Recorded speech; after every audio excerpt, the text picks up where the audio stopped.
You hereby advise that this meeting and all communications during this meeting may be recorded by the Town of Hingham in accordance with the open meeting law. If any participant wishes to record this meeting, please notify the chair at the start of the meeting in accordance with Mass General Law, Chapter 30A, Section 20F, so the chair may inform all other participants of said recording. I believe Harbor Media is recording tonight. Is anyone else recording this meeting? If you could just raise your hand or let me know. Okay. Seeing none, I also have to say that I am Carrie Nee, I'm the chair of the school committee, and I'm participating remotely tonight along with my colleagues Michelle Eyre, Jen Benham, Ness Carenti, Carlos De Silva, and Tim Dempsey, and Liza O'Reilly. So now we have two interviews tonight, and we just want to thank everyone who is taking the time to join us, and thank you, Dr. Carpenter, for making the time to join us during. We know this is a very busy and challenging time for all school administrators. So the school committee has prepared questions, and we'll each ask one, and we'll circle back if time allows. We're just asking you to please keep in mind that we have 1 hour for the interview, so we'd appreciate if you could time your responses accordingly. Sure. So thank you for being here. And I think we will start with Liza's question.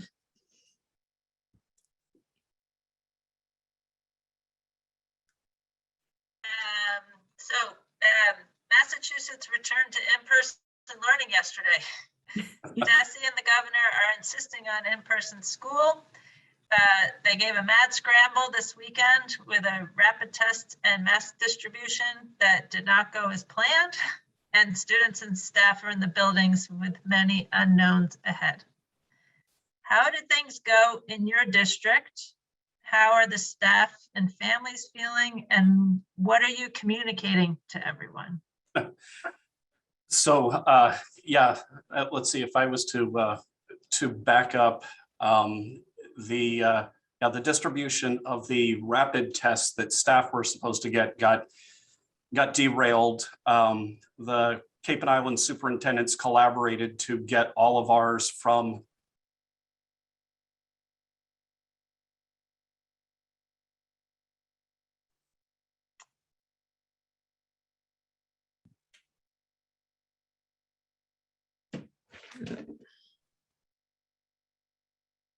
I'm just going to shoot him a text. Okay. I don't know if you can hear us, Dr. Carpenter, but you're frozen on us.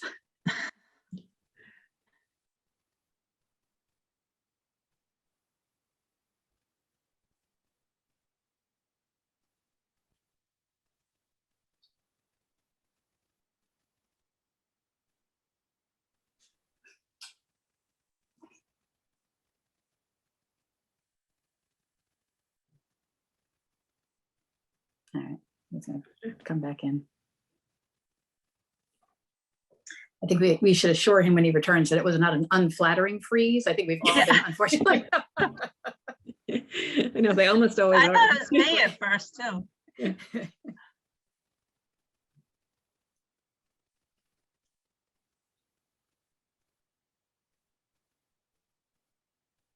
Here we go. Okay. oh yeah, just sorry. No problem. Technology, great when it works, and yeah, I appreciate the text, Carrie, that I froze. I was like, oh, they all froze, and I'm like, is anyone hearing me? And then suddenly Zoom restarts. Yeah. So I have no idea what I said. But anyway, my weekend was spent getting the rapid tests, working with a couple of people to split up the rapid test because the state provided, at least our district, 270 rapid tests with 2 in each test. And I have 377 staff and bus drivers on top of that. So we wanted to prioritize and make sure everybody at least got 1 test and had 1 test that they were able to take before students started walking into classrooms. So we managed to go and get all of that out and get the KN95 masks distributed to everybody before the start of the morning on Monday, and then found that 3 of our staff tested positive with those rapid tests and had to go and adjust from there. We also do pool testing every Monday, so we did pool testing yesterday. I'd like to say that we had no positive pools. We have in the past had about a handful of positive pools, I woke up this morning to 29 positive pools. And I had my nurse leader was I understandably getting extremely anxious, as were each of my principals, and I tend to sort of have a pretty even-keeled disposition, and just sort of said, we've got this, and just sort of laid out a strategy on how to approach the day. I started texting all of central office, and I'm like, I need you to go support this nurse. I need you to go support this nurse. I need you to support this nurse. By 11 o'clock this morning, we had identified the positives in all 29 of those pools, which was only an hour longer than it had taken us to do 4 positive pools in the past. And I put out emails to staff, just letting them know how challenging it was in terms of the number of pools that we had positive, suggestions on how we can keep ourselves and everyone else safe. Sent Uh-oh.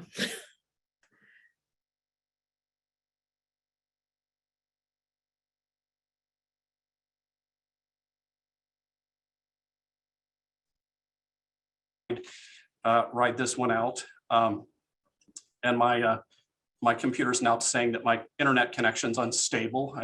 So I don't know if that's welcome to technology too. So anyway, I think things have gone well. I also, we've also done a lot of open field running, where we've quickly adopted the CDC guidelines, sort of explained to everyone, how we're going to handle that, how we're handling close contact, that, when you get to a point where you have a 20% positivity rate in the state and locally, is how you've been doing close contact tracing you can't keep it up. It's just unfeasible. And the reality is every one of us in this meeting right now is probably 1 degree of separation from COVID somewhere. So you can't, if you tried to go and put in, contain everybody that has been exposed, we'd be all, things would be shutting back down again. And if we want to go and help kids be safe, they're really safer when we're providing the structure of masking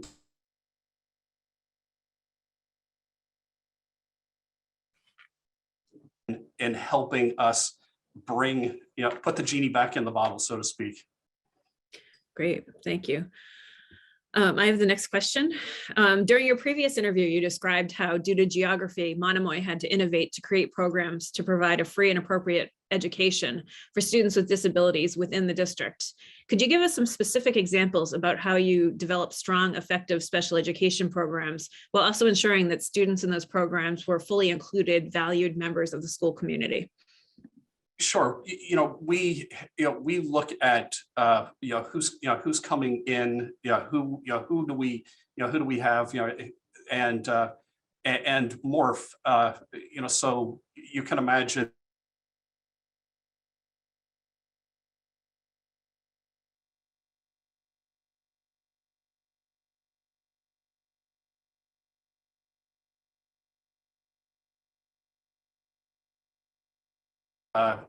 other significant needs. We're adapting. So we have done a great job, and I have to give our Director of Student Services, Melissa McGuire, a lot of credit for for helping us with developing these programs. But we have put in a number of programs at the elementary, middle school, and high school level to really focus on the kids who walk in the door, and to make sure that we can go and support kids here locally, because there aren't a lot of other options, for them when you're, over half an hour away from one of the bridges to get off Cape. Thank you. I think Tim has the next question.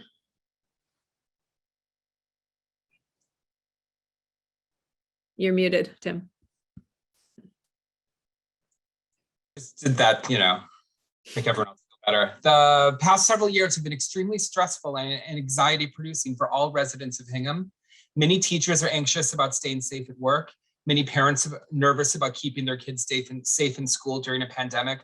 Other parents are anxious about sending their children to school with face masks and distancing.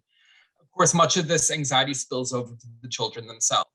How could you use the bully pulpit of the superintendency to communicate timely information to the wider Hingham community that will alleviate the anxiety that our town is feeling? In other words, how can you use your position to bring the Hingham community back together as we move forward through the pandemic?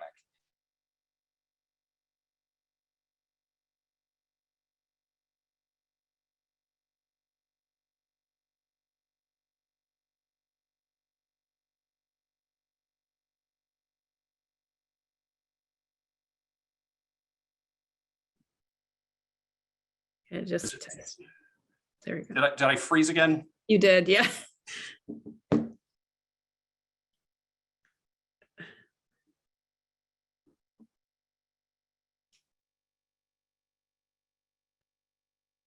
I'm wondering if he should shut his camera off. Yeah, that's a good idea. What was that, Jen? Sorry, you keep freezing? Yep. You Sure. keep, Should I yeah. turn mine off? Yeah, do you want to try that? Sure.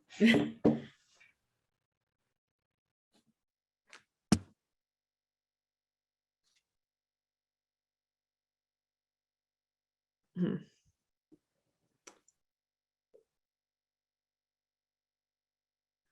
So, Carrie, can you all? I can hear you now. Yep. Okay, sorry. So I think the important thing is to make sure that we provide good communication out from the schools and the superintendent's office to families. So I think whether families or some have liked it or not, I've tried to be very clear through this about sort of the science of this pandemic and what we all can do to protect ourselves and to keep the schools open. But let's knock on wood that by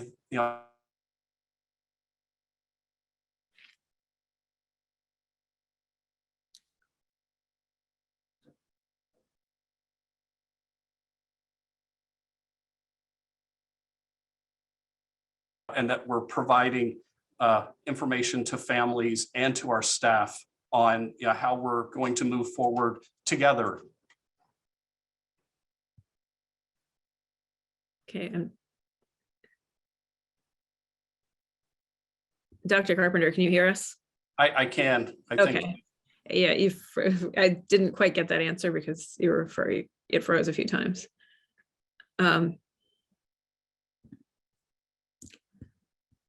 Let's see. Carlos, do you want to try? Yeah, let's try. Dr. Carpenter, can you hear me?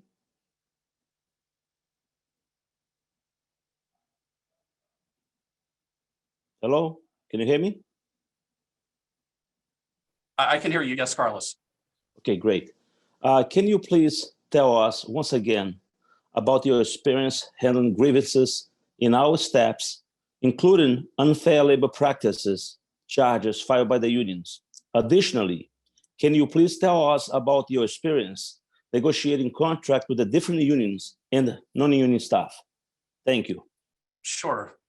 So I have been an administrator for just over 20 years. And while I was a junior administrator at Lincoln Sudbury, or a new administrator, I started to sort of volunteer to be the administrative liaison to negotiations. So I've sat through negotiations now for the last 20 years with different unions, at least for the last 14 as the superintendent. And I've also had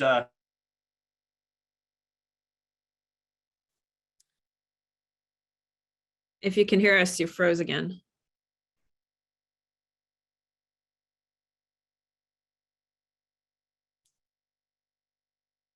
I don't know, would that be better? Sorry, we couldn't hear you. Should I try zooming in on my phone?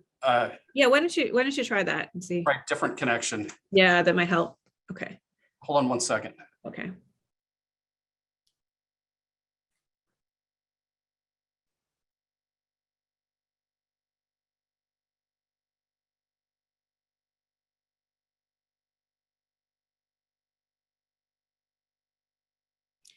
So for the school committee members, while he's doing that, if this doesn't improve, what would you think of maybe sending him the written questions and asking him to, just so we can, I haven't caught most of these answers.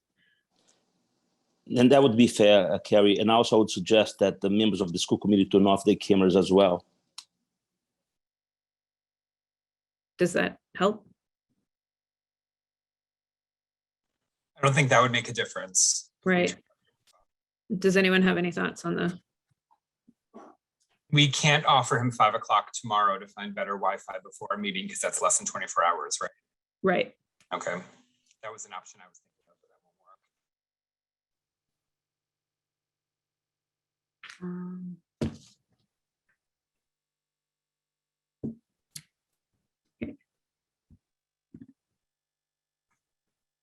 Sorry, so the option is to have him respond in writing?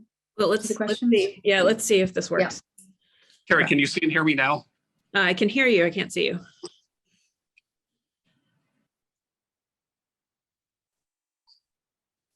Okay, there we go. There we go. Okay. All right.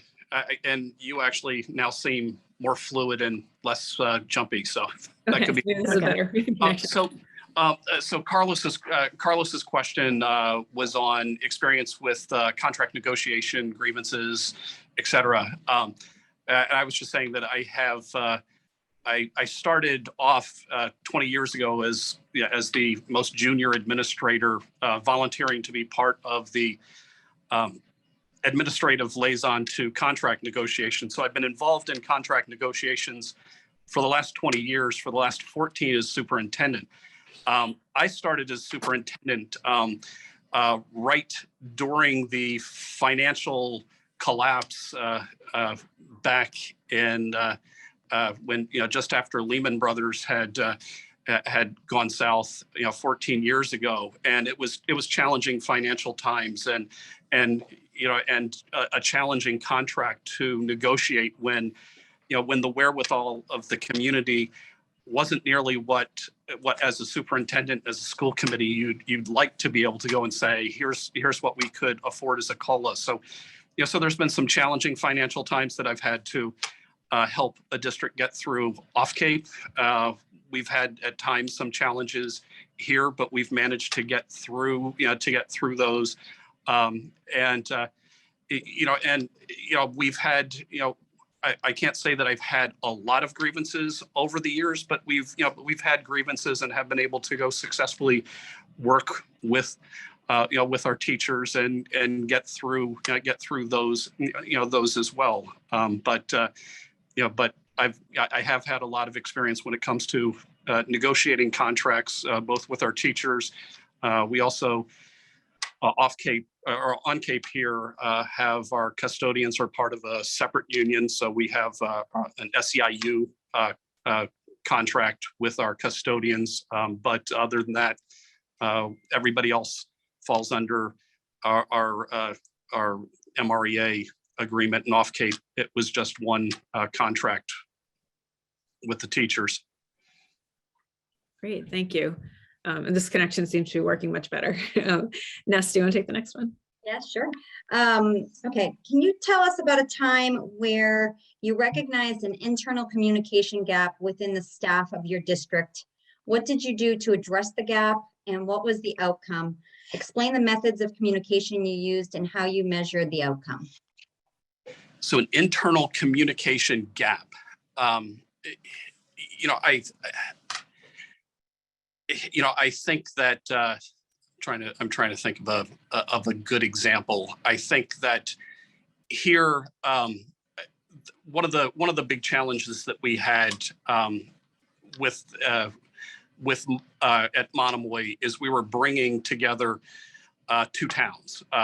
So it was literally bringing Harwich Public and Chatham Public together to form Monomoy Regional, and I was the first superintendent of that. And so there were a lot of things that let's say were promised out there. This is what regionalization will bring, and here I show up as the first superintendent now, having to deliver on a promise. And there were certain things that were going to be challenging to go and accomplish, because we knew what we wanted to accomplish when it came to the academic end of things, but there was also some significant expectations when it came to fiscal savings, and with our two towns, Harwich is the much larger one. So Harwich is about 3/4 of our student population and of our budget. And I think there were some misunderstandings when it came to what the fiscal savings would be of regionalization immediately for Harwich. And so there was a lot of sort of understanding the math. And for the first literally year and a half, it was spending a lot of time going back into selectmen's meetings in each town to explain what the savings were. And we did realize savings as a district. It just didn't fall out to 3/4 of the savings going towards one town and 1/4 going to the other town. So a lot of it was going back in and explaining and spending a lot of time explaining in presentations to various stakeholders the what, whys, and hows to continue to have support for the budgets we're putting forward. In fact, after this meeting at 6:30 tonight, we go before the Harwich Select Board, and we'll be talking about the regional agreement that's the underlying document for this. And I'll be again sort of walking step by step through that regional agreement, discussing with them how 10 years later we should be refining that agreement to actually have it be more fiscally equitable for the towns. Yes, and again, it's a lot of scaffolding. So we'll be I've presented to the school committee ad nauseum. I've presented already to both select boards a couple times. Tonight is an evening forum that the public's invited to ask questions about. We'll have forums for everyone else, but it's sort of a whole series of informational sessions to get us to where we want to be, going into town meeting with an educated public.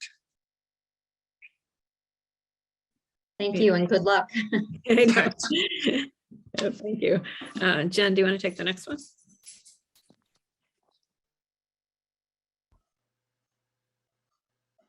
Okay.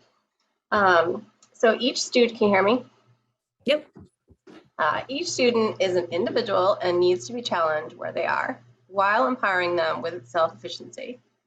As a district leader, how do you plan to ensure each child is challenged in all aspects of their education while maintaining an inclusive and supportive system for all?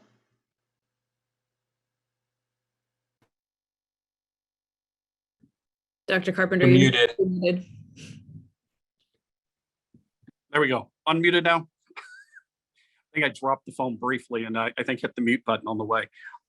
So one of the important things there, Jen, is really to understand where every child is, and to work from that point, to help them. And one of the things that we're really proud of that we put in place this year is a new Ela Elementary Curriculum using ARC, the American Reading Company, that really has every child has reading material that they come into their classroom with that is at their level and where they are at that point in time. And we scaffold behind that a lot of assessment so that we're helping everybody elevate from where they currently are. But I think the important thing is to have things like that in place at all different levels, where we can meet the kids where they are, but also but also work with our teachers. I have, when we were putting this district together, one of our sort of background mantras is, we want to make sure that we're seeing every child have 1 year's growth in 1 year. And if we can accomplish that for every child, we should see the kids in these two towns in our school district, really start to succeed, and that's one of the things that we've done. We've done that with with this most recent initiative with this new ELA reading curriculum, but we also have been put in place for years now, using this. It's NWEA's measures of academic progress, where we use a 3 times a year ELA and math assessment to go and look at where students are. Teachers have have access to individual results, and we train the teachers on how to use that data to help really design lessons for individuals, and to sort of personalize our instruction. Thank you. Michelle, I think you're next. All right, thank you. Hello again, Dr. Carpenter. Thanks for being here. My question goes to the significant changes that Hingham has had in leadership over the past several years. Some view that as an opportunity for great changes and new ideas, but others may have concerns about that transition. So what could you tell us about yourself that might alleviate concerns that folks in the community might have about another transition in leadership? So I think if I understand, I think some of the challenges that Hingham has had, it's sort of compounded, where you've had a superintendent with Gallo who was just there and for such a long time, and such a strong leader for all those years. And there's been, there was some, I think it was, you had the superintendent, you've had the interim, and there's a pandemic that's been going on in between this. But I also understand that there's been some turnover at the building levels too, which compounds things. And I think one of the things that I think is important is just to provide stability to a district, and really to work with as the superintendent to come in and have longevity in the role. The 2 roles that I was at Lincoln Sudbury for 13 years, I've been 9 years here, but in both places, it's really working with my team too to provide stability within that team. I have a team of principals here in the district that the majority of them right now actually were homegrown. They were hired as assistant principals, mentored and supported by me and my team over the years, and moved from assistant principals into principal roles, and know these families in our district well. And I'm kind of proud to say I feel like I have the strongest administrative team around, and I look forward to bringing to Hingham, that sort of same approach, where let's work with all administrators, assistant principals, and principals, and the central office staff to really build a strong district-wide leadership team. Great, thank you. Thank you. Liza, I think we're back to you.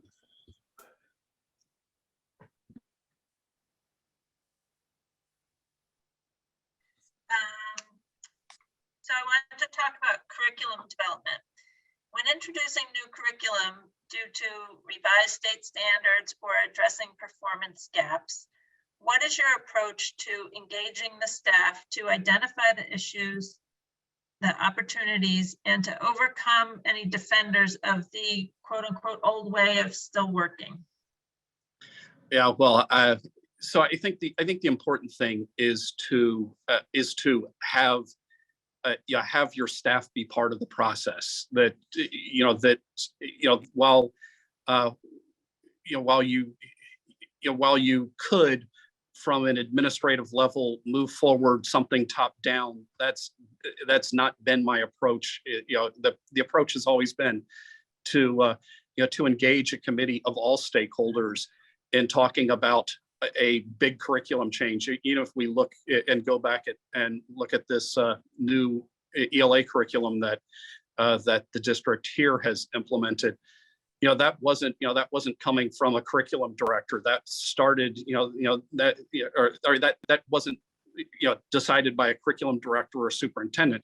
That started with a committee, that had principals and teachers and on that were vetting curricula, different types of curricula out there. That committee went and visited schools to go and see different curricula in action, and then brought back and were presenting to to their colleagues what this new approach would look like. And then on, from an administrative standpoint, it's making sure that we also go and spend a lot of time, and we have to also recognize from an administrative and school committee perspective that when you have curriculum initiatives, if you want them to be successful, you need to go and allocate adequate professional development funding to have them be successful. So again, you want to go and provide the support so that teachers can be successful in implementing that new curriculum. In terms of those that want to hold on to the old ways, it's when I came here to Monomoy, it was sort of like the conversations that we had that first year is like, okay, as we form the new district, we're not going to be doing it the Chatham way, we're not going to be doing it the Harwich way, but we're going to be doing it the Monomoy way, and really focus on best practices. While in Hingham you're not pulling two towns together, but that same sort of mindset that we're going to move forward in a way, that the Hingham way is really rooted in best practices. And I do think that it's extremely effective to go and involve teachers in the collaborative decision-making process. And they oftentimes can do even a much better job than me in selling the why we're doing this and how this is really going to be successful and how we can all be successful in this. Thank you. So I have the next question. Could you explain your thought process in deciding what programs or personnel additions will be proposed versus those that may be modified, significantly reduced, or cut? And could you give us some specific examples? Sure. So I think the important thing is, if any superintendent coming into a district, is you want to take the time to really know the landscape and to know the programs, the people, and the curriculum before you decide, okay, here's the direction we should be going. So it's really a process of first coming in and making sure that that you've got a good feel for the landscape, and after that, it is it's working with at times the school committee, the administrative team, your union leadership teams, your teacher leadership groups, to sort of vet or start to bounce ideas off. One of the other important, trying to get back, somehow I lost.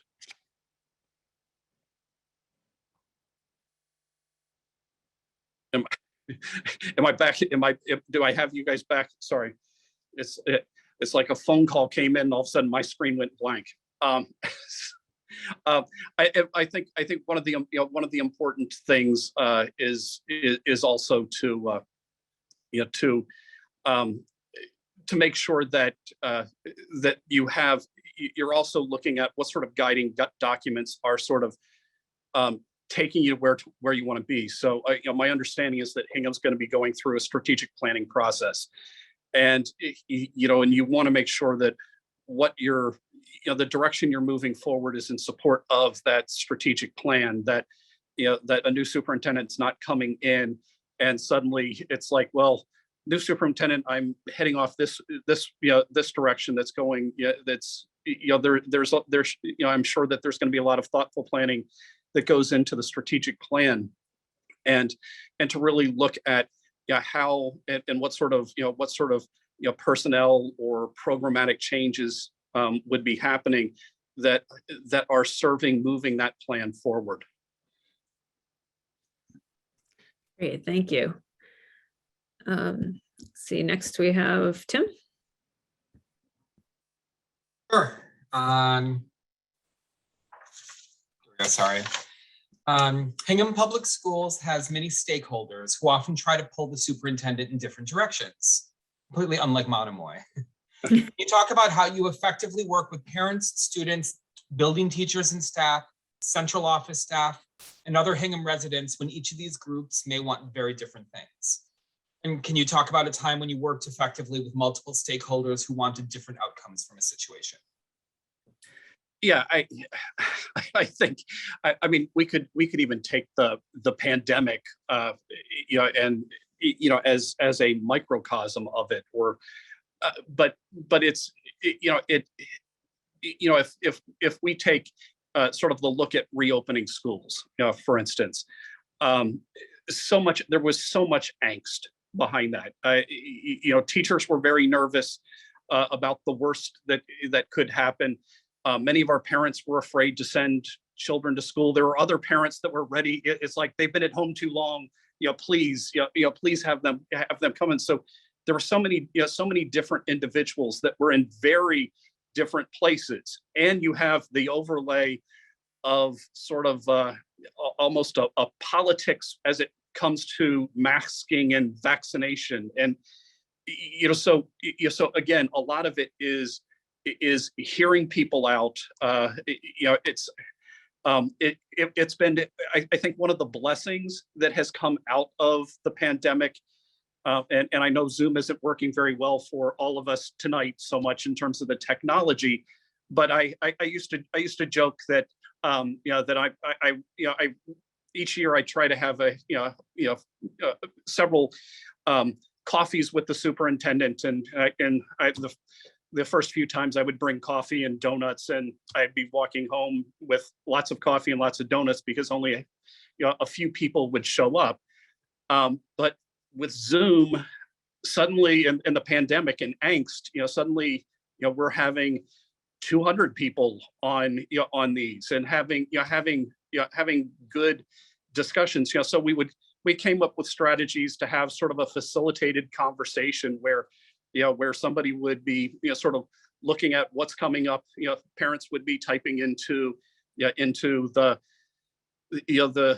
chat box, and we'd get to all of those questions and leave the floor open that parents could go, and or teachers would come in, and it would be interesting because you'd have in that 200, you might have some teachers who feel very strongly one way and some who feel very strongly the other, and they're saying this out there in an audience of parents, and it was all good, but I think I am comfortable in that sort of environment, knowing that that we might not all be in the on the same page with our wants, but at the end of the day, the message that we kept conveying is we're going to do the best we can when it comes to educating your children, and we're going to do the best we can in terms of keeping everybody safe through this. So I think the Zoom technology was able to go and actually help me connect with a lot more people through this, although I've come to hate Zoom meetings, and particularly when the technology goes a little awry. Sorry. We've seen the benefit of that too. So Carlos, I don't know if you have any other questions. It is what in terms of time, how long do we have there? 20 more minutes. Okay, let me just ask one. Perhaps Dr. Carpenter can tell us a little bit about his leadership style managing up, dealing specifically with the school committee and town officials. Sure. In terms of style, I think my style has always been very personable. I strive to have strong relationships with parents in the district, strong relationship with my staff, with my administrative team, with school committee members, and with town officials. And even for this evening's presentation that I have in Harwich, one of the Harwich selectmen called up today with some questions about the presentation, and I spent a good half hour, despite us being in the middle of the COVID triage of the day, to really make sure that she understood where we were going and why with tonight's presentation. But I think most people know that I'm somebody that you can just pick up a phone and call, and that I'll be willing to take the call and spend as much time as we can to go and understand each other's side. Great, thank you. Ness, do you have anything additional? Yeah, my question is somewhat similar to what you've already answered, but there's a little bit of a difference here, so I'll still ask it. Presenting information in a highly charged situation and to a variety of groups is part of a superintendent's job. Give an example of how you have encountered opposition and how you have dealt with the resulting situation. So how about this? I'll give you an example of the superintendent doing something that we'll say wasn't successful, and has absolutely nothing to do with COVID. So one of the interesting challenges in our district here on the Cape is we have two drastically different sized elementary schools. And so the town of Chatham, when I came here 9 years ago, had a student population that could sustain a little over almost 3 classrooms per grade level at the elementary school, and has been, over the last 9 years, losing young families as a town, and has at sometimes only 1 class per grade level. And whereas Harwich Elementary School has 5 or 6 classrooms per grade level. And and we've had discussions with our administrative team, what might be a better elementary model given what we're facing here locally. And I know that that it wasn't necessarily popular with some parents in Chatham, but I did think it important to discuss as a district the possibility of creating upper and lower elementary schools here. Again, given the nature, because our two towns geographically are smaller than the single town of Hingham, and I think sometimes there's a provincial mindset. We're from Chatham or we're from Harwich, but I went out on a limb to say, hey, the entire administrative team, my elementary principals all feel this would actually be better to ensure that all children have a cohort group, that all teachers at a grade level have peers that they can interact with, and presented to the school committee, presented in multiple parent forums. At the end of the day, I think there was enough pushback from families in Chatham that really they felt that would lose the feel of a true Chatham elementary school. But I'm somebody who, I am comfortable talking about what I think is in the educational best interest of kids, even though I know that some people might feel very differently about it. But I think I try to center what I believe. It's like, let's focus on what's best for kids, and sometimes what's best for kids at least might not be what what everyone in the room feels is the right answer. But we had good, productive discussions, and I think afterwards, I think there are many parents who understand where I'm coming from. They don't necessarily agree that that's what they want. So we didn't go with upper and lower elementary schools. Thank you. Okay, Michelle, do you have an additional question? I do. So speaking of challenges, challenges abound in the best of years, right? And we're certainly not in the best of years right now. So if you were selected for the role, what would you anticipate the biggest challenge will be, and what do you sort of do to prepare to overcome it? So it's one of those, I don't know what, without really spending the time there, I don't have a really good feel for what's the biggest challenge. When I was meeting with your teachers on my visiting day, one of the things that I shared with them is that I think if I was to look at Hingham Public Schools and say, how do you take a really, really good school system and elevate it to greatness? And I told them, I said, I said you could walk into the high school and you see the banners on US News, World and Reports, best schools, and to earn those banners, you have to have good MCAS scores, you have to have good AP scores and AP participation and all of that.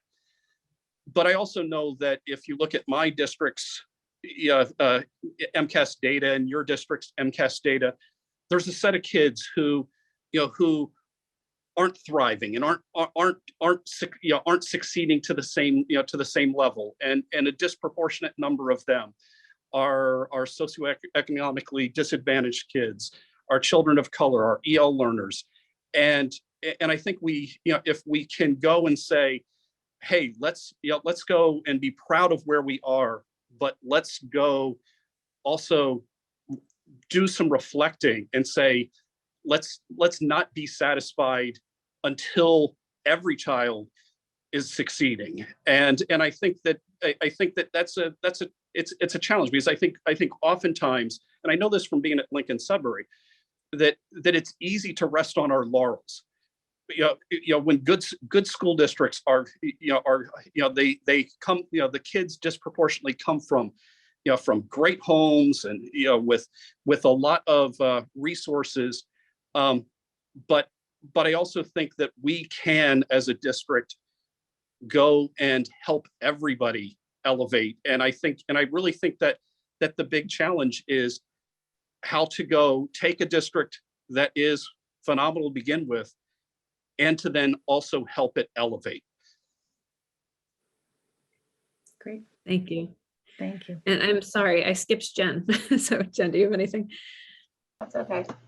I do. I have just one more question. I wonder if you could tell me how you organize, plan, and prioritize your work in the role as a superintendent. So how I organize, plan, and prioritize, I think there's a longer term planning, and then there's the just be prepared for what's going to happen on any given day.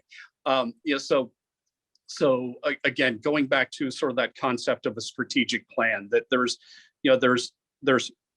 sort of a bigger district plan. There's my own personal goals and team goals and school committee goals that we want to move forward and to sort of break out those into sort of manageable timelines and chunks that ultimately get put on the daily calendar. And you have those sort of daily things. And there's the reality that that you wake up at 5 o'clock in the morning and there's 29 positive pulls, and that everything that you had planned for the day to prepare for a 5 o'clock interview with the school committee suddenly needs to get thrown out the window, and here's what we need to focus on. And so it's so there's long-term planning, there's sort of breaking it out on a, on sort of a calendar and making those goals, realizing those goals through, through chunking, and then just being ready at any given moment to roll up your sleeves and deal with the crisis du jour, because it's the challenge of schools. They happen. Yeah, thank you. I just had a quick follow-up. I'm just listening to everything you're saying. This is really great. So you had mentioned earlier that you aim for 1 year's growth in 1 year for all students. How do you see that relating to closing the achievement gap? Because do you know that's an issue for our district and a lot of districts. So a great question, Carrie.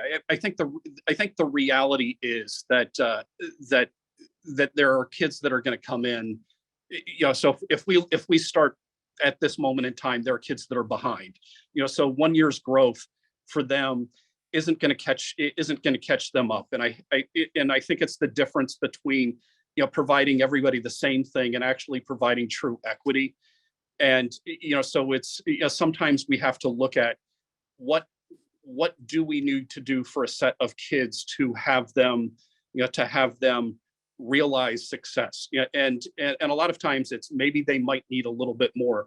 An example of something that we put in place both at our high school and middle school. We have essentially a seminar block here at our middle school, and at our high school we have this JOSM is what they call it, but it's a power hour lunch block where there's enrichment opportunities, but there's also support opportunities that happens in it. And so there are students who need a little extra support, and we have structures that we put in place to provide a little additional academic supports for them to help move them along, and hopefully get them more than that year's growth by giving them something that is a little more math or a little more English or a little more writing support. So I think you've got to look at doing things like that to ultimately achieve getting everybody to be successful in the end. Great, thank you.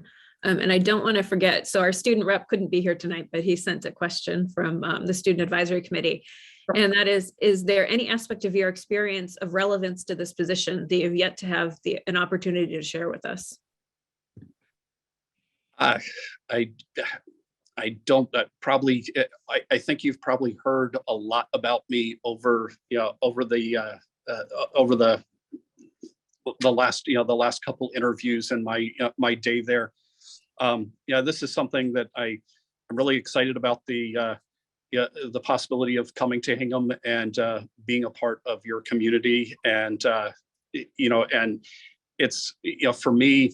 I felt like I grew so much taking a leap of faith and coming from Lincoln Sudbury, a place that I had loved and raised my children in up till middle school, and came out here to the Cape, and with my daughter graduating this year, my youngest from our high school, I'm kind of ready for that next phase in life and ready for that next challenge, and really excited about the possibility of coming there and working with your teachers, your students, the school committee, and getting to know the community even better. Great, thank you. And we're excited to talk to you too. This has been great. Does anyone else on the committee have any follow-up questions or anything that's occurred to you? No? Okay. All right. Well, we just want to thank you so much for taking the time to do this. And yeah, we've really enjoyed the conversation, and good luck with your meeting tonight too in Harwich. Yes. Yeah, and I apologize for the technology challenges. Who would have thought that a hardwired computer connection would be unstable, and a cell phone in Chatham would actually be more stable? And apologize for occasionally dropping the phone while talking to you, or but welcome. No, the last question may be, who's your cell phone carrier? Yeah. That connection was great. It was. Yeah. My day began, it's the way it's going to close out. Yeah. Yeah, exactly. All right. Well, thank you so much. Yes, All right. thank you. Thank you. Thank you very much. Goodbye. Bye. Bye, take care.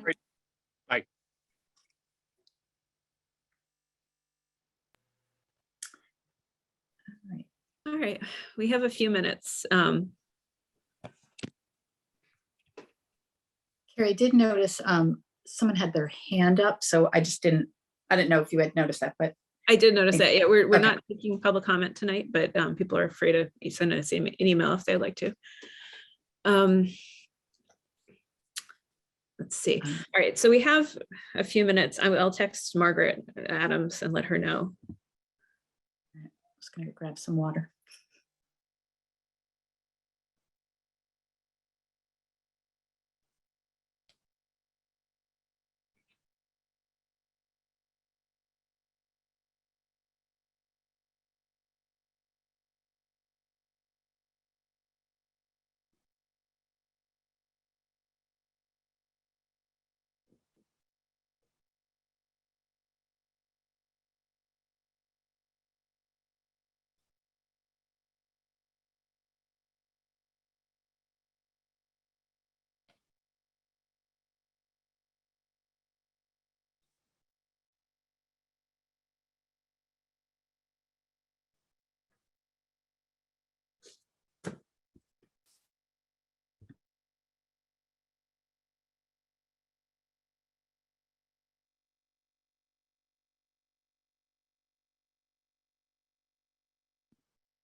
So Dr. Adams will be joining us at 6. So if anyone needs to run and do something quickly, you can.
Hi, Dr. Adams. Good evening, everyone. Can you hear me? Yep, we can hear you. Yes. Yeah. Yeah, thank you for joining us and making the time. We know this is an extremely busy and challenging time for school administrators, so we really appreciate you meeting up with us tonight. So we've prepared some questions and we'll each ask one and we'll circle back if time allows. We just ask you to keep in mind that we have 1 hour for the interview, so if you would appreciate it if you could time your responses accordingly. So we will start with Liza.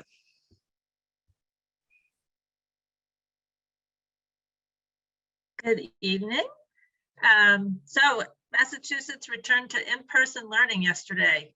Desi and the governor are insisting on in-person school. They created a mad scramble this weekend with the rapid test and mask distribution that did not go quite as planned. And students and staff are in the buildings with many unknowns ahead. How did things go in your district?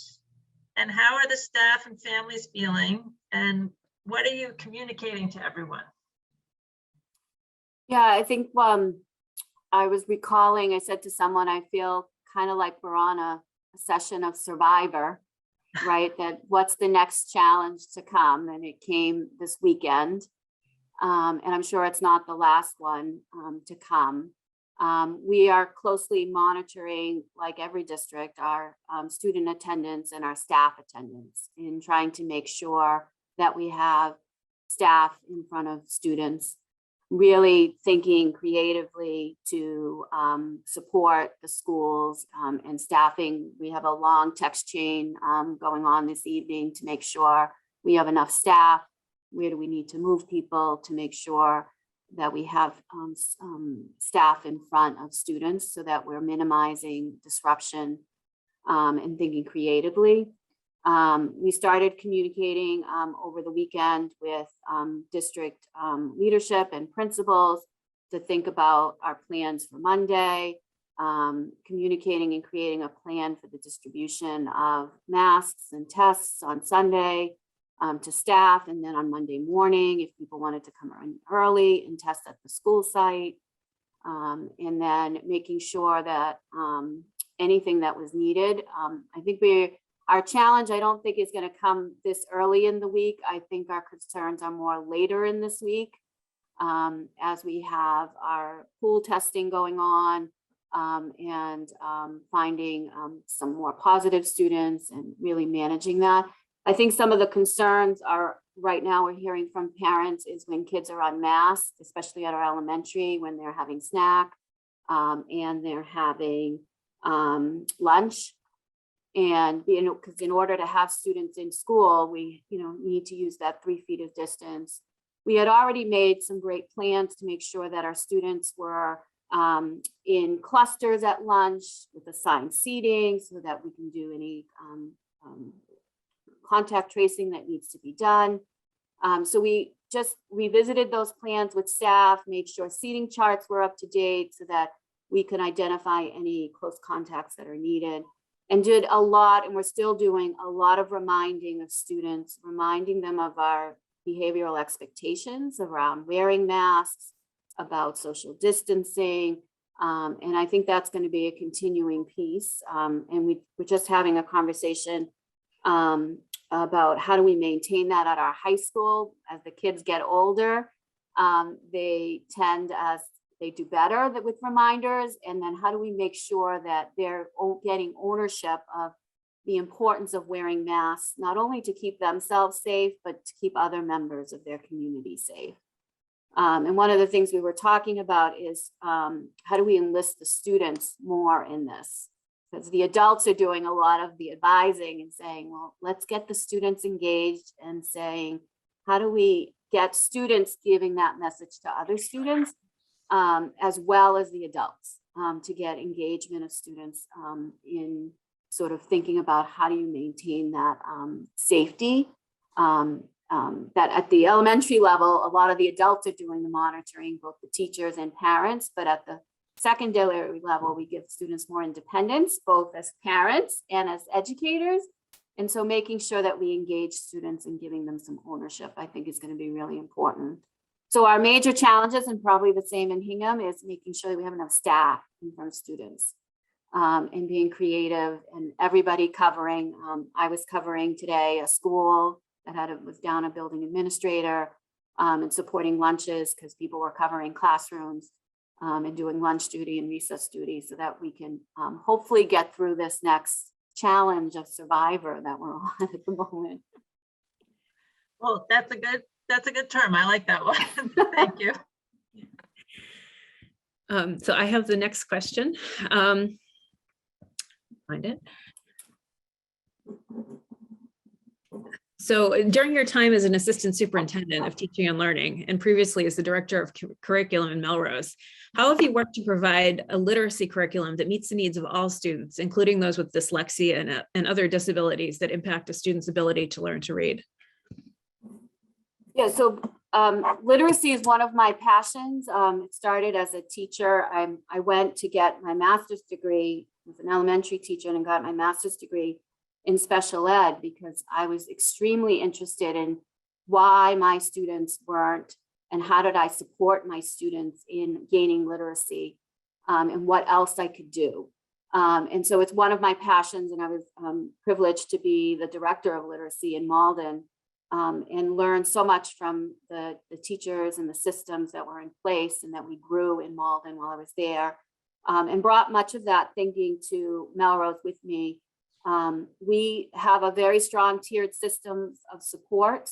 And one of the pieces in our tiered system of supports is really ensuring that our tier 1 practices are very strong, that we have a core reading program that really meets the elements of reading instruction, phonemic awareness, phonics, fluency, vocabulary, and comprehension, and writing, and really building a strong tier 1 practice that all students have access to, including our special needs students, including our English language learners, including those students we might say are at risk, because that's access to the gen ed curriculum, that's access to standards, content area standards and grade level standards, and that has to be priority 1. I think sometimes we often jump in thinking about literacy, we jump to, oh, what's the intervention we're going to put into place when a student is struggling? But really, our first step needs to be a really strong tier 1 practice. So in Melrose, when I got here, we had a dated literacy curriculum. And so we worked to identify a curriculum, pilot it with teachers, get teacher input, do significant professional development over several years around what we wanted our literacy block to look like at the elementary level. And then also how that extends into the middle school and high school. How are we sustaining and supporting students as they're going through the grades? Really identifying a strong assessment measure that met the needs of this community. We don't have reading specialists in all of our buildings. We didn't have coaches in our buildings and have minimal coaching still now. So we needed an assessment that was quick, that provided quick data and allowed us to do analysis. And so we've identified a formative measure, a summative measure that gave us data. We meet 3 to 5 times a year. Some years we've met 3. Now, because of COVID in the pandemic, we've increased it to 5 times with teachers, and we meet with every single elementary teacher, K through 5, and we sit and we look at the data. And we touch every student. We say, who are the students who are meeting grade level expectations? Who are the students who are at risk and who are at some risk? And then identifying interventions to meet the needs of those particular students who've been identified. And then making sure that we have research-based reading interventions in place. And then also at those meetings, we also use that time to really do some professional development and identification of needs. If there's a teacher out on leave, a special ed teacher, and we have a substitute in, oh, you need training and support on that reading intervention. Let's see how we can get you that. Or we'll identify, oh, we don't have those resources or those materials, or those materials have gone missing. Let's make sure we get those to you. And so it's an opportunity to make sure that we identify all the resources that are needed in order to support the learning. In the progress of students. And then as the year goes on, we're really looking really specifically that our students are making progress in closing achievement gaps. And so that we're increasing the number of students who are at grade level standards, and narrowing the gap for those of our students who are at most at risk. And given the new dyslexia screening, dyslexia guidelines from the state, this summer we purposely made some decisions to make sure that our curriculum is aligned. We implemented a new curriculum about 8 years ago, and it's dated now. So we've now doing that process of making sure we updated our assessment measure so that it included all the components of the dyslexia guidelines, and are now looking at our reading program to make sure that it meets much of the expectations that are coming from the state through its curate reports about what makes a good literacy, a high quality core instructional program that's research-based. And we're going through that process again that we went through 8 years ago to ensure that all of our students have access to a core reading program with reading interventions and a well-defined tiered system of supports. Great, thank you. Tim, I think you have the next one. Sure. Thanks, Dr. Adams. Negotiations between the district and the Hingham Education Association, which is our 6 unions, are an important responsibility of the superintendent. Could you talk about how your experience working on both sides of the table, both as a board member of the MTA and as a school district administrator, would inform your approach to collective bargaining? Yeah, so I think in my experience, we've always sought to make that a collaborative working relationship and professional, and really tried to create not only at the negotiation table, but also what are the systems and structures that happen in between those negotiations to really strengthen the relationship between labor and management. And so I think in one of the interviews, we talked about our labor management meetings that happen that are part of our contract. And so we meet regularly 5-6 times during the year as labor and management to discuss grievances or concerns that are coming up before they get to the grievance level. What are some of the concerns on labor's part? What are some of the concerns on management? And then how do we work collaboratively to solve them? And so as we're doing that, we're developing a strong relationship. And when we get to the table, we know what some of those things are going to be because we've been talking about them. And we can go into that contract negotiation with really clear, honest dialogue about what are the concerns on both sides. In Melrose, we went through 2 processes, the IBB process, where it's interest-based bargaining, which is a total different way of doing bargaining. And it's really a very collaborative effort where you're identifying concerns on both sides and you're having dialogue about those concerns, and then coming to consensus about the needs of both sides, and really coming to, and it really worked on a consensus model. I go into the approach, and when I've been at the table as a member of the management team, is really to listen and ask questions and say, and for example, folks will be talking about what some of the concerns, and I'll often say, what are you afraid of? What is your concern? What's the real concern here? And see if we can come to the root and say, okay, now what are the possible solutions within the construct of our contract and what's possible to really lead the group forward. I feel it's an opportunity for us to create professional dialogue about what are the needs of both sides. We also have to be really honest about the realities of our budget, realities of our personnel, and be honest with labor about those as we go into the process. And I think that honesty then is reciprocated with honesty as well.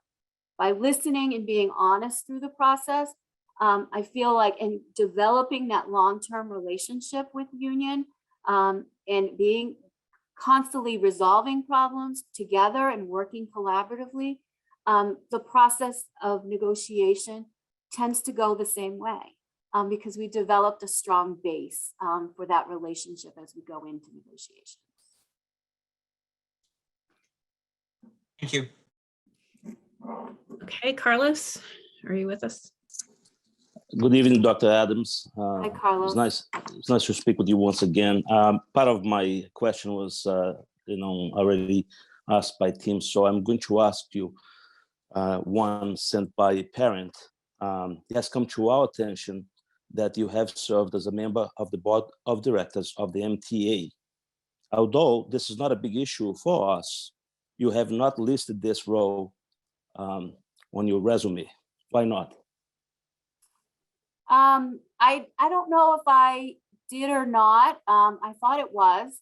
I served as the at-large director for the Massachusetts Teachers Association when I was a member of the MTA, and I represented. I can't remember the title of it.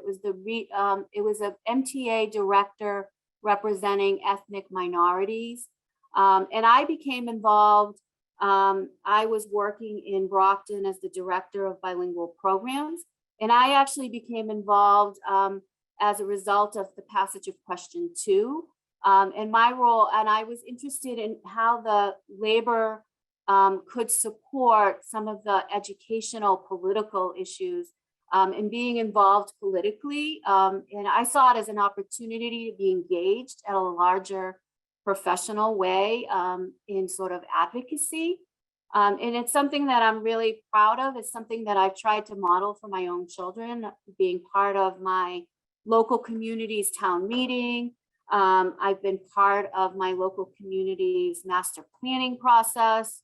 As a member of my own community, I've been a part of a Human Rights Commission and the Cultural Arts Council. And I've done that because I want to model for my own 2 children at home what it means to be politically active and civically engaged, as well as to represent my own community and learn more about the needs of those that are represented in my own community. And it's been a great learning experience for me to be engaged as a member.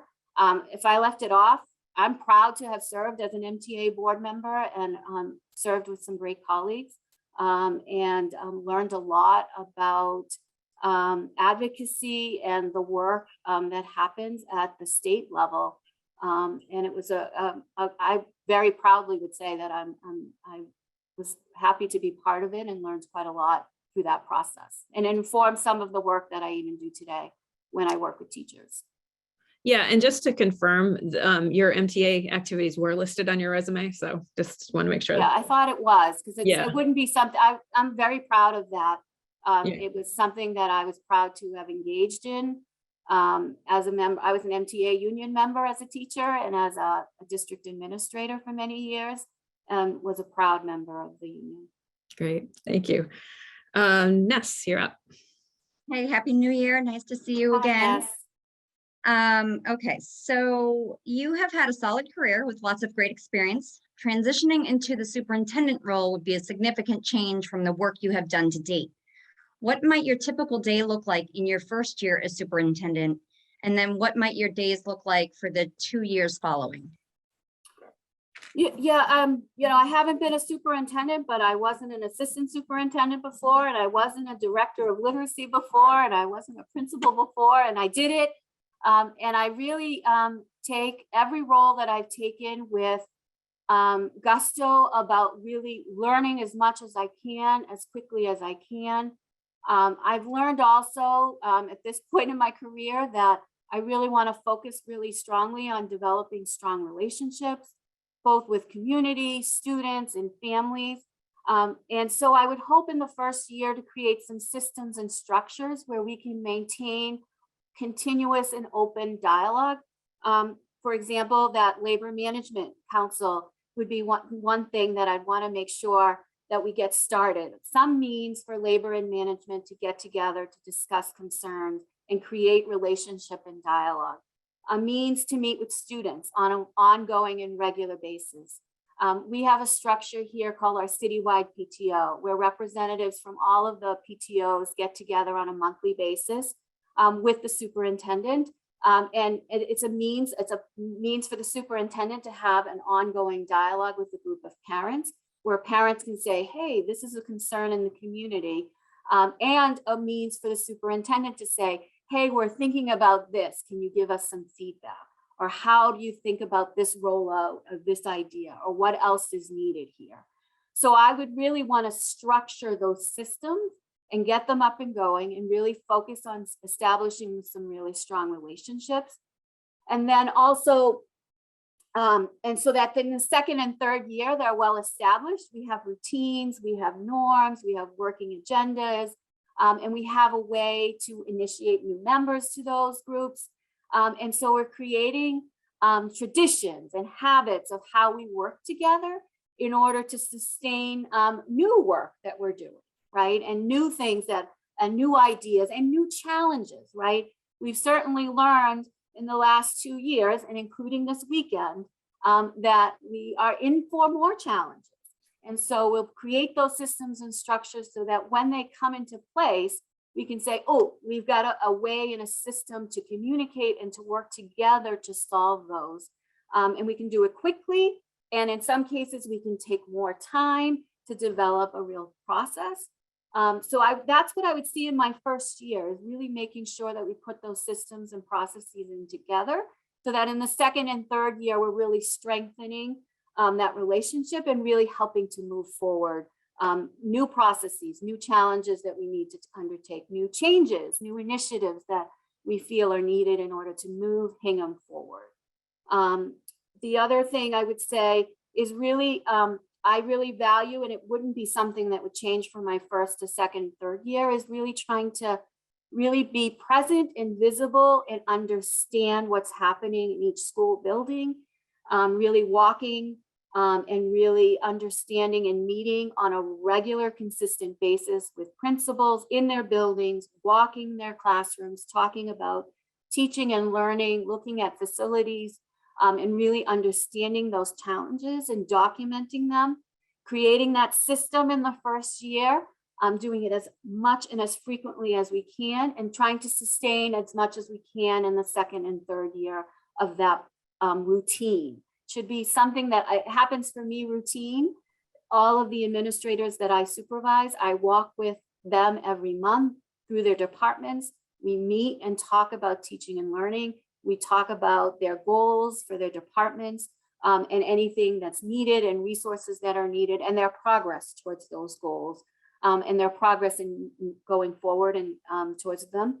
And also it helps me understand what I need to do in order to advocate. What are the resources that I need to advocate, and helps me begin to sustain strategically what are the budget needs, what are the system-wide changes and challenges that we need to undertake at the district level in order to support individual schools and individual departments and curriculums and content areas. Thank you. Okay, Jen?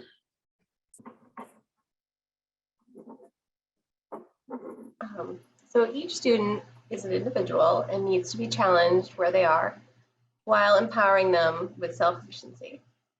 As a district leader, how do you plan to ensure each child is challenged in all aspects of their education while maintaining an inclusive and supportive system for all? I think this was part of our vision in Melrose around personalized learning, was really to think about how do we meet the needs, individual needs of students, but also garnish and leverage student agency and student ownership.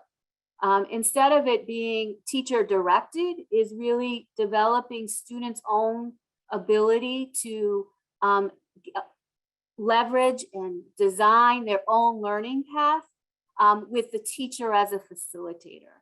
And that comes through thinking about how do we flexibly design our classrooms and our learning environments that allow students to access outside resources.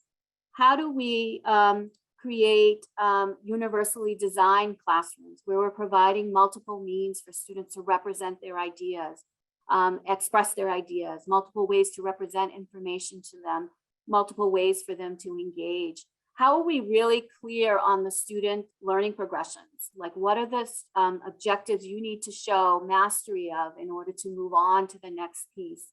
And really leveraging student agency and choice as well, which has also required that we teach some underlying skills in order, because students, especially as they've gotten older, they are like, well, can you just tell me how many pages this should be, right?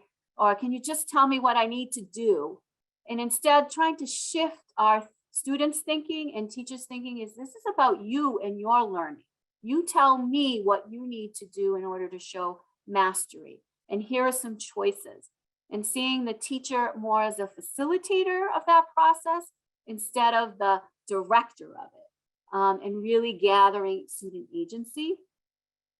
I would also say that, and I talked about this, I believe, in some of the interviews around collective effort, is I'm a really strong believer of can we identify practices across K through 12 that we can build upon as students grow up, go through the years, so that we're using similar routines across K through 12. And so that we're not teaching that routine over and over again, but that allows students to go even further and allows us to individualize and personalize that experience. I'm very proud in Melrose.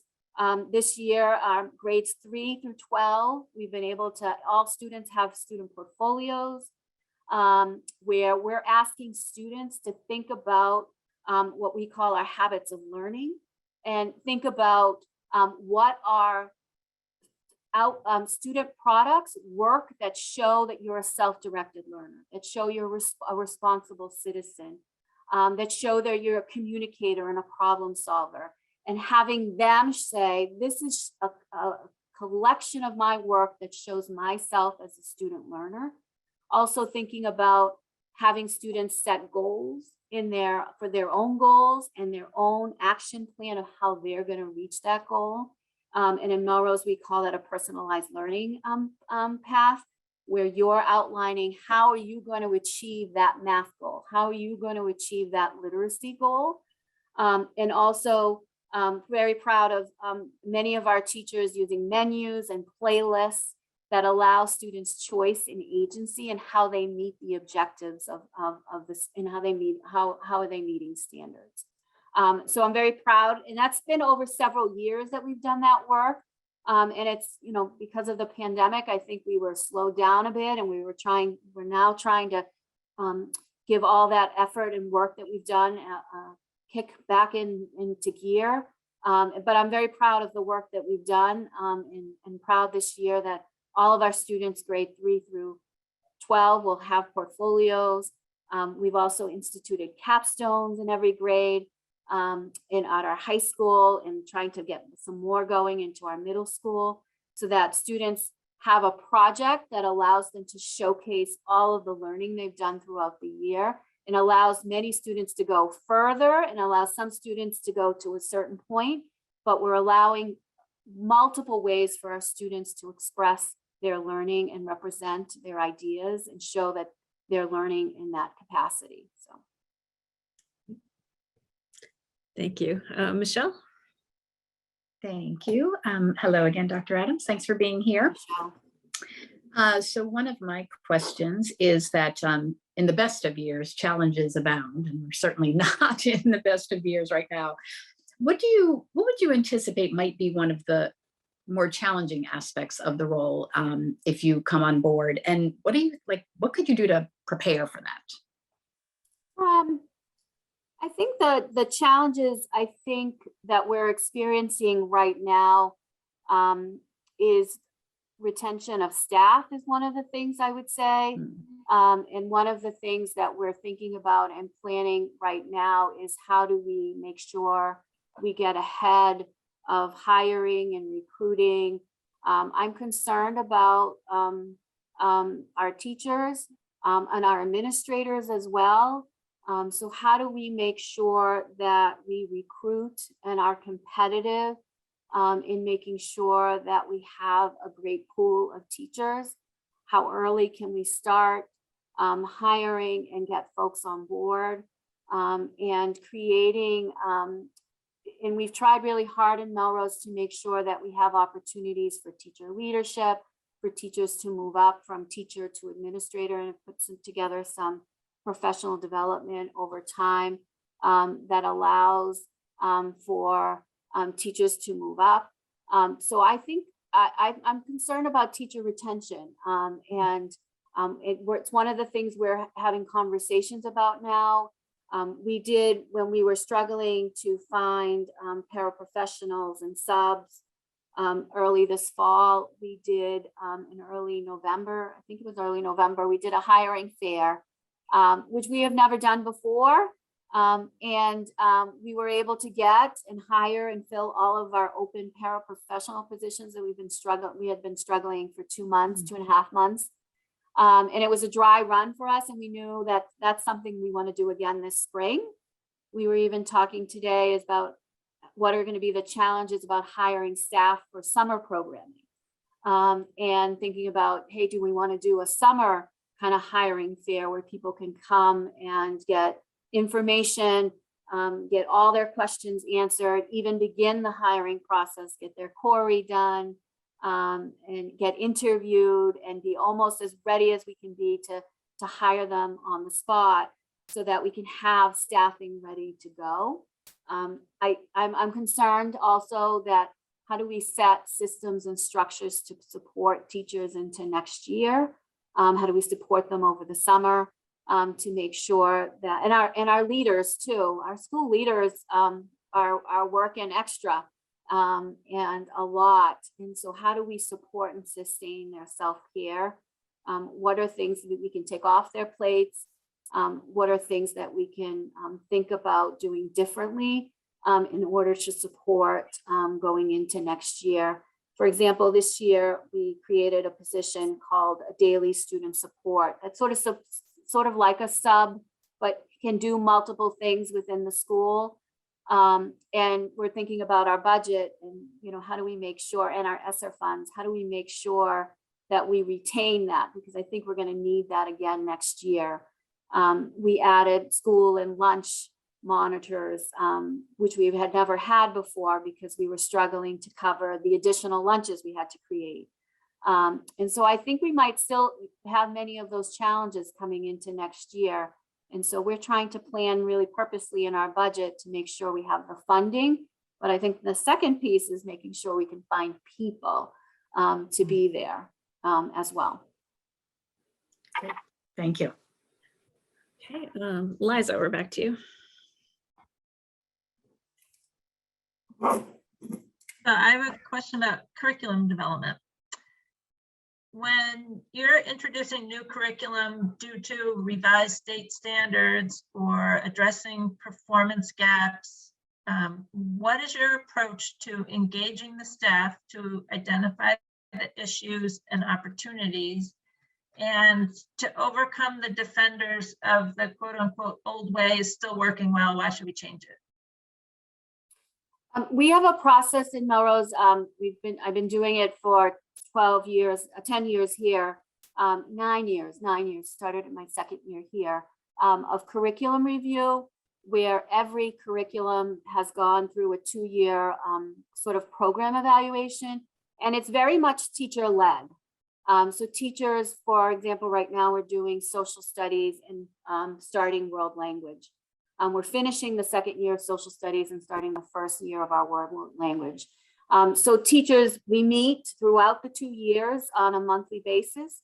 At those meetings, and it's all teacher-led. So we develop some essential questions that we want to get answered through the program evaluation. We ask teachers to collect curriculum documents, assessment data, student work. We ask them to share and present that. And as they do, we're getting sort of a picture of what that particular curriculum looks like, K through 12, pre-K through 12. And we're sort of documenting and sort of outlining what is, right?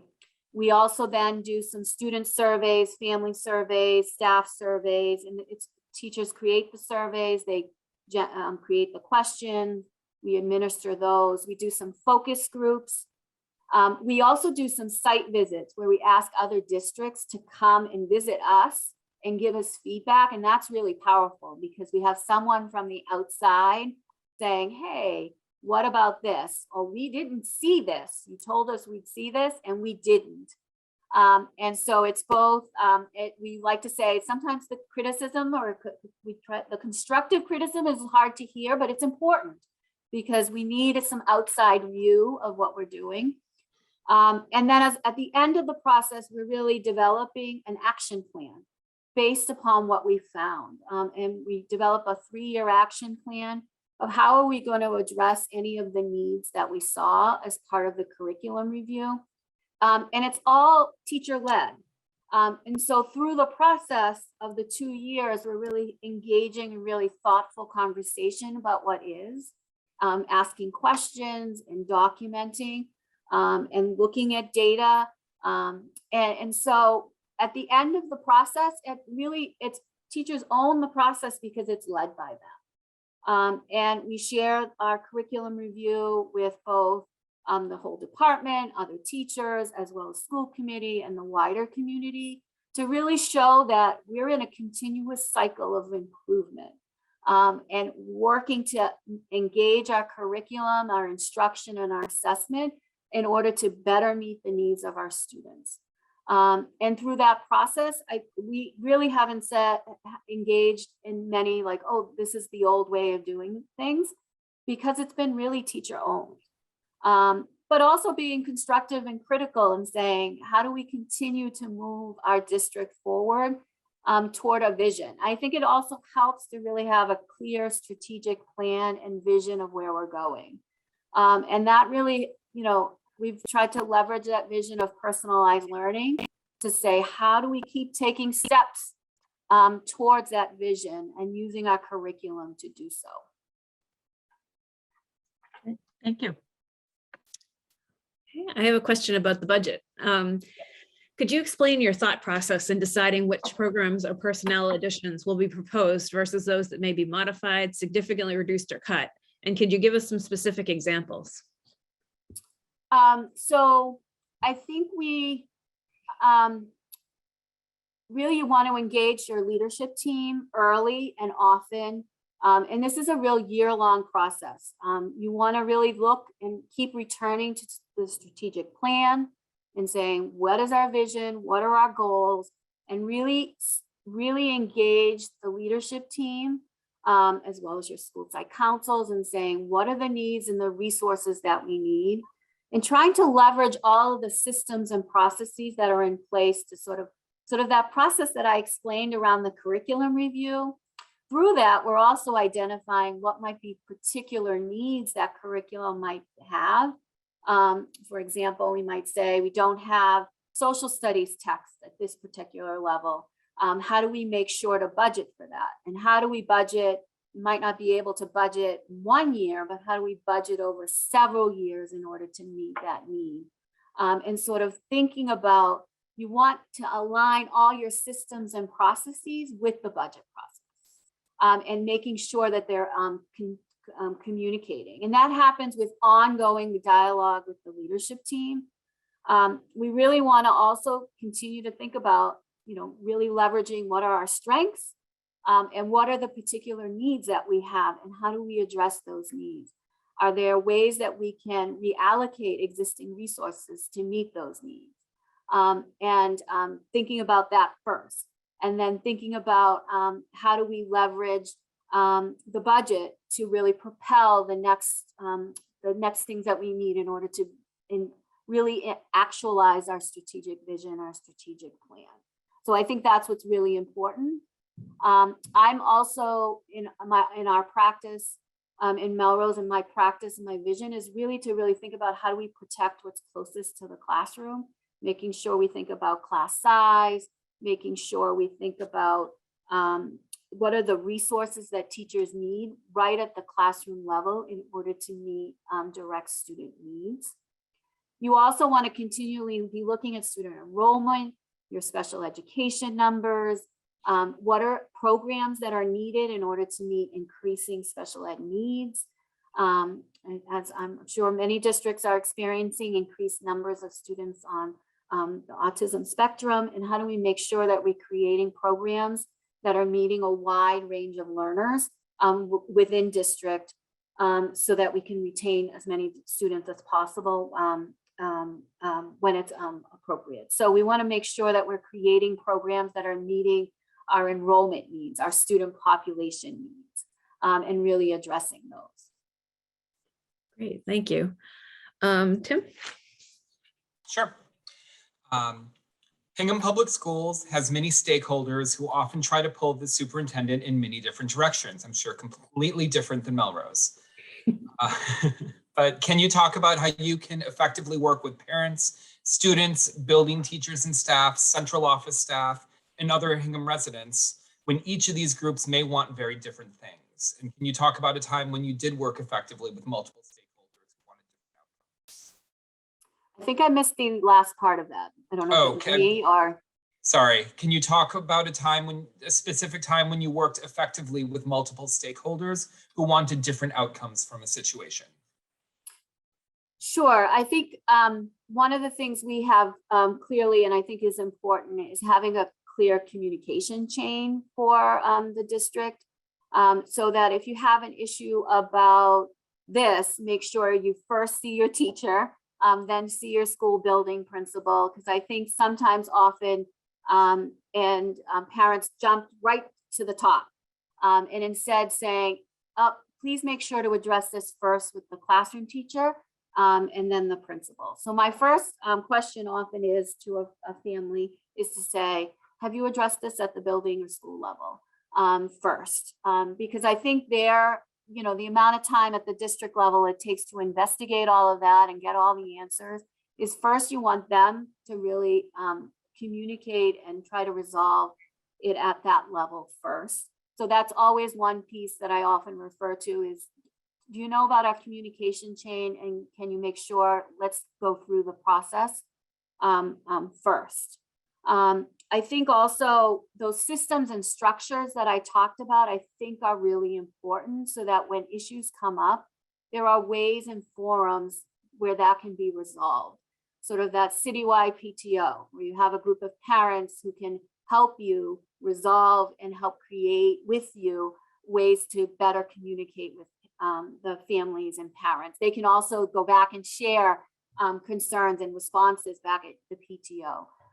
Really having, including the labor management, that's a place where you can come together and resolve conflict. A situation, one that comes directly to mind to the second part of your question, in creating our elementary specialist schedule, we've had many, because of the pandemic last year, we did different things with the specialist schedule in order to support the all different models we had last year. And I think in our attempt to return to a back to normal kind of specialist schedule, there wasn't enough communication. There were some assumptions made, and there's some hurt feelings on all parts of folks, both on teachers' parts. So we've started to meet, and we've had two of several meetings that are planned. And so we started the first meeting, and we used restorative practices, a circle format to say, what are the particular concerns you have about the schedule? What would it look like if we could resolve these issues with the schedule? And what are your ideas that would help, that could help support a better schedule? And we listened and we documented all those concerns. At the second meeting, we said, what would be the criteria for a really effective elementary schedule? So let's outline what you would want to see. And we used the community circle again, and we sort of outlined and tried to develop consensus. And it's great to see that over time, as we continue the dialogue, we're able to document, hey, we really want common things. And we're sort of slowly generating a vision of what that schedule will look like. So our next meeting, we're going to start to work together to try to draft that schedule at the larger shell. And then subsequent meetings will start to get further into the detail, really trying to bring the group, a really diverse group of administrators, elementary specialists, and general education teachers to come together and really listen and hear each other. I think we've benefited over the years. We've been trying to implement restorative practices with our students to help our students hear and see each other, engaged in dialogue when there's challenges. And it's also helped us with staff. When we have challenges with each other, when we have challenges with the community, hey, let's return back to our norms and let's stop and listen and hear each other. And see, what are your concerns? What are our concerns? And let's see if we can start to move towards consensus. But also be honest. With the elementary specialist schedule, I said, I can't change this year's schedule. Changing an elementary schedule midterm isn't going to happen. But what we can do is we can set the stage to make sure there's clear communication and a schedule that you feel meets the constraints of what we can do within our budget and our contract, but also meets the needs of all of the constituents as much as we can. And there's dialogue and communication about the decisions that are made. And so that you can feel like you've had a hand in the process. And then these smaller group can go back and communicate the process that's been done and help us better communicate the process and what was done in order to sustain a really good schedule. So I think that helps answer that second part of that question. Great, thank you. Carlos, do you have another question? I will ask similar question that I asked the other candidate. Dr. Adams, can you please tell us about your leadership style, specifically managing up, perhaps dealing with the school committee and town officials? Thank you. I think, like I've said several times tonight, I would really want to develop some clear systems and processes. And sort of meeting on an ongoing basis with the chair to make sure we have a process of called a rolling agenda of where, for example, special education goes in front of our school committee a couple of times during the year in order to provide information on special education programming. I go every year in the spring and present a professional development plan. I go every year and present curriculum reviews. Every fall, I go and present MCAS assessments. So we have this rolling agenda that allows the school committee to be informed about what's going. So if you have a special ed question, you know, oh, that's on the rolling agenda and it's coming up, and you can save your question and have it answered on that particular night.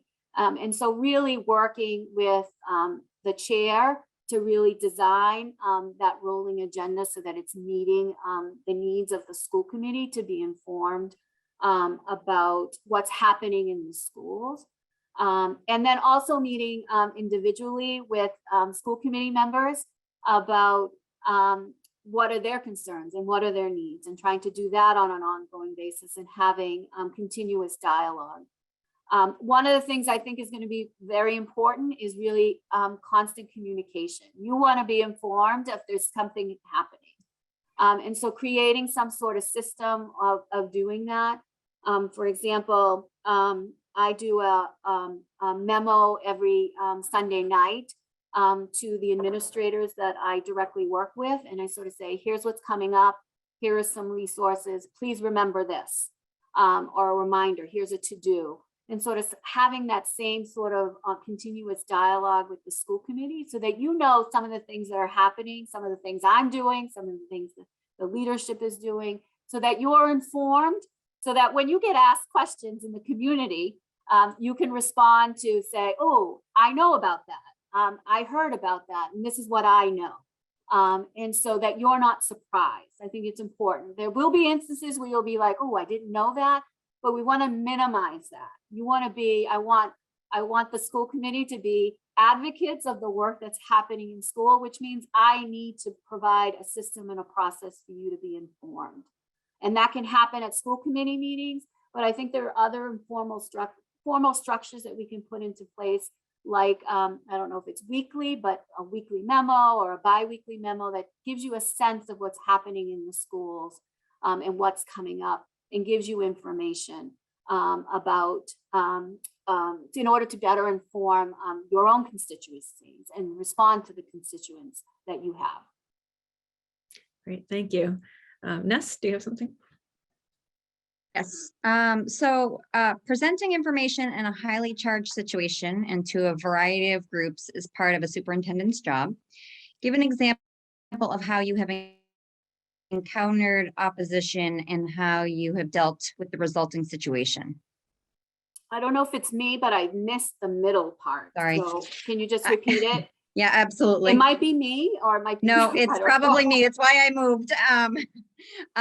And I realized that you have answered, it's a similar question, but it's a little bit of change at the end. So presenting information on a highly charged situation and to a variety of groups is part of a superintendent's job. Give an example of how you have encountered opposition and how you have dealt with the resulting situation.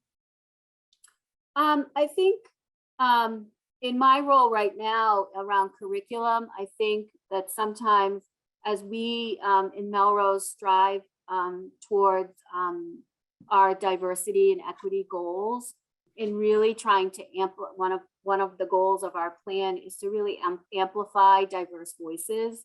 I think at times there's been opposition or concern. I don't know if it's opposition or concern about choices we've made around books and choices we've made around curriculum. But I hold fast that our responsibility, and I always in those conversations hold fast to that. My responsibility is to all kids. It's not to some kids or to a group of kids. It's to all kids. And we hold fast to that in our work. It's my responsibility to make sure that all students see themselves represented in the curriculum. It is also our responsibility to make sure that they have access to beyond their community. We know we're preparing our young people for a diverse world. They are going to be competitors on the global stage. So they will need to know how to work with diverse groups of people. And our curriculum needs to reflect those values. It's a responsibility that we have, and I hold fast to that. It's a very strong value that I have, and I'm still working towards implementing that in its full way in Melrose. And sometimes we've gotten pushback. For example, some choices we've made around inclusion of LGBTQ youth and literature as young as in our elementary grades. But again, I hold fast that my responsibility is to make sure that all of our students are represented and all of our students see themselves represented and they see their families represented. This is a public school, and that is in public education is a public good. And it helps us meet the standards. Our social studies standards, our ELA standards call for students to be able to see perspectives from diverse views. And that's what we need to do in our curriculum. So I kind of always go back to, in those highly charged, it is about the kids, and it is about our values as a community, about what do we want for all of our students. And I think it's helpful when I talk about those systems and procedures where we're having continuous dialogue with different groups and developing consensus over time. It's been helpful for me to return to some of those systems and remember when we talked about this is our value. Remember our diversity and equity inclusion plan. This is part of our plan. So when we made those choices for those particular books or that particular project that students are working on, it is part of our strategic vision and our plans for the district. So I often return to that. This is not new because we've been planning for this and sort of helping engage the community in that ongoing dialogue. But when it gets to the point where it's, we're going up against each other, it's about the kids. And it is our responsibility to educate all kids and make sure all kids are represented. Thank you. Great, thank you. I think we have time for one more question. We wanted to end up with one from our student representative, Elijah Weber, and he can't be here tonight, but he and this student advisory committee submitted this. Is there any aspect of your experience of relevance to this position that you have yet to have had an opportunity to share with us? It's hard to remember because it was a vacation, and I would say that I think the last question probably is a part that I'm not sure I had shared about my deep passion around making sure we access and provide opportunities for all students. And that includes our LGBTQ youth and community, our students with disabilities, and making sure that they have access to the gen ed curriculum, and that we have high expectations for our students with disabilities. And I really would say that is a very strong value that I have. I wouldn't say I'm yet a champion of all kids, but I am trying really hard to be a champion of all kids. And I make every decision, and all the work I do is around championing our efforts to maintain and support the needs of all of our students. That includes the students who we consider to be most at risk, our students on the margins. And it also includes those students who are excelling. How are we making sure that our students who are excelling to great extent, that schools are meeting their needs? And I'm really thinking and striving to how do we redesign our schools in order to meet the challenges that are yet to come. I think education is changing really quickly, and our schools and our systems aren't necessarily keeping up. And so we need to prepare our teachers for the amount of change that's happening in order, because it's going to be needed. Our students that are graduating are going to need different skills than we were preparing them 10 years ago. And so I'm really passionate about creating schools that are really going to meet the needs of students for that future that we're preparing them for. I'm working really hard to actualize that. I'm not sure I've gotten there yet, but I'm very proud of the work that I've done in collaboration with teachers and leaders here in Melrose. And I would be excited to start that work and build upon the work that you've already started, to build that vision about a school district that really is preparing and envisioning students for that future, right? The future jobs that, are changing, right? The pace of change is so fast.